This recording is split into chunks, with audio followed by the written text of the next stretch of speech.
All right, so for the street photography, I only wanted you guys to turn in one image. And normally in this case, I would just critique one image, but rereading the instructions, it was encouraging you to shoot more images, not necessarily post more images, but I could see how that could get a little bit confusing. So I'll go ahead and critique all of these images, but I don't want that to mislead anyone that in the future, that would be the case. In the future, if it asks for one image, I'll be critiquing one image. I just feel like this assignment was a little bit vague. All right, so we're starting with Linda's image. And remember, what we're looking for here are actions, interactions between people, the combination of unexpected elements. And that creates a narrative or that creates like some weird spatial relationship. So those are the key points to this. And as far as a action, as far as interaction of elements, what's happening here is we're having people cross the street. You've set up at a place where we're looking at Las Vegas, and it's clearly Las Vegas. You didn't pick a obscure street. You picked Bellagio Drive with the Caesar Palace and the Mirage, like two very recognizable names of casinos and hotels to jump out at us, and of course Bellagio, we're familiar with that. And your main subjects are these three individuals. And there's an interaction happening between them. This guy's like looking back, she's laughing. Looks like they're maybe both holding their phones as they're walking. It looks like she's holding her phone here, but it also looks like there might be something in her hand there. So this interaction, and then this guy's kind of goofy in the middle as he's pulling up his pants. Like you mentioned, he forgot his belt or something and his pants are falling down and he's trying to keep up with these other two. So this is our interaction.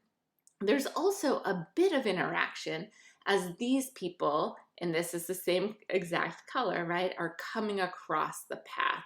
So these two people without masks are coming towards each other in a way that you've stopped. You've made this relationship by where you're standing in space in this exact moment as these only two people in the frame that we can see that don't have masks on are coming to meet. So this is definitely capturing a relationship that only can occur because of where you're standing and these people as they're meeting at this moment, with the backdrop being clearly Las Vegas. You're using a really wide angle lens here at 18 millimeters, so that was smart. And you have a fast shutter speed at 1/500th of a second, so everything's frozen. There's no strange motion blur with her hand or someone's hair or anything. So this is a good example of waiting for something to happen, an interaction to happen, and capturing that. This image is by Nancy. Let's go over these settings really quick. You're at ISO 250, 145 millimeters. So opposed to having a really wide angle lens like we have here, we have a pretty long lens here. f4.8 at 1/250th of a second. So you have these subjects as they're standing here with their masks on in protest, in demonstration, let's say this is, showing the lives of people, I'm assuming, lives of people that were lost at the hands of police or at the hands of injustice in some way. So we have all of these subjects. And all of the subjects look pretty young. So the combination of having 1, 2, 3, 4, 5 people that have been killed in some way, with the background of the Olympics circles, really stands out to me. That symbol of hope and goals and striving for something great, and then lives cut short at young ages of these Black men that were seen on signs in the foreground. That combination, forcing those two things together, works really well to me for pushing the narrative. Now, that's not something that happened in a split second. And I think as you would wait here and photograph for longer, you might have more interaction that would add an extra element to this. So these people are standing here and they're all kind of looking to the side, looking at different things. And if you had, I don't know, someone walking by with a Black Lives Matter shirt on or holding up a power fist, something like that, or something on the opposite side where it's someone that doesn't agree with this protest and is, I don't know, like being aggressive towards them or standing across from them with a different sort of sign, maybe a Blue Lives Matter sign, right? So this sort of interaction, I think, could add that third layer that we're looking for. So we have the background layer, we have the subjects, and then that interaction between, like having a specific moment, I think could be pushed a little bit more. I think you have two strong elements here that are really working to push your narrative in a strong way. But adding one more element, I think, could help with this. And then I'll actually jump ahead to this image because this is by Christian and he turned in one single image. So we'll keep those together.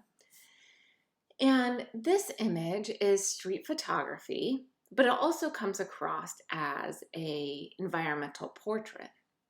So you have your subject who appears to be a worker of some sort, working in a garage or in an opening of a garage door. It looks like they just got a delivery. I can't read what this is or what type of delivery it is. And they're waiting there. Either they're putting down the garage door or maybe they're kind of protecting themselves with their mask on by that separation of the door. So that's an interesting dynamic that you have there. It feels as though even if that door was just up there, even if it's not moving, the way that it crops into the subject's head, it feels like we're capturing a moment that will be fleeting, that he will be pulling this door all the way down or opening it up to deliver this to someone, right?